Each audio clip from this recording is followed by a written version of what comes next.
भाजप प्रदेशाध्यक्ष रवींद्र चव्हाण यांनी घेतली पंतप्रधानांची भेट। प्रदेशाध्यक्ष झाल्यानंतर रवींद्र चव्हाण यांची मोदींसोबत पहिलीच भेट। भाजपच्या आगामी वाटचालीबाबत पंतप्रधानांसोबत चर्चा। सोन्याच्या दरात सातत्याने वाढ। गेल्या 6 वर्षात सोन्याच्या किमतीत 200% वाढ।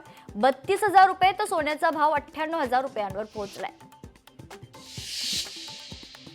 नदीच्या तिवसा शहरात दूषित पाणी पुरवठा। पाणी दूषित असल्याने नागरिकांचं आरोग्य धोक्यात। तिवसा गावात जलशुद्धीकरणाचे यंत्र पूर्णत्वास नाही। टोल नाक्याविरोधात शरद पवारांची राष्ट्रवादी आक्रमक। मुंबई गोवा महामार्गावर टोल नाक्यांची उभारणी। रस्त्यावर खड्डे असताना टोल वसुलीची तयारी।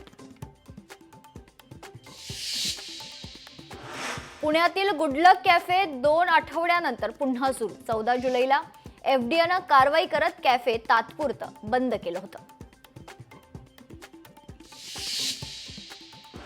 एअर इंडियाच्या विमानात तांत्रिक बिघाड। हिंडन विमानतळावरून टेक ऑफ करताना अडथळा। कोलकाताला जाणारे प्रवासी विमानतळावरच अडकले।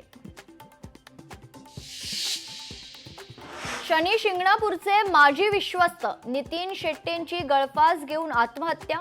राहत्या घरी छताला गळफास घेऊन आत्महत्या। आत्महत्येमागचं कारण अद्याप अस्पष्ट। छत्रपती संभाजीनगरमध्ये घृणेश्वर मंदिरात सेवेकऱ्याला बेदम मारहाण।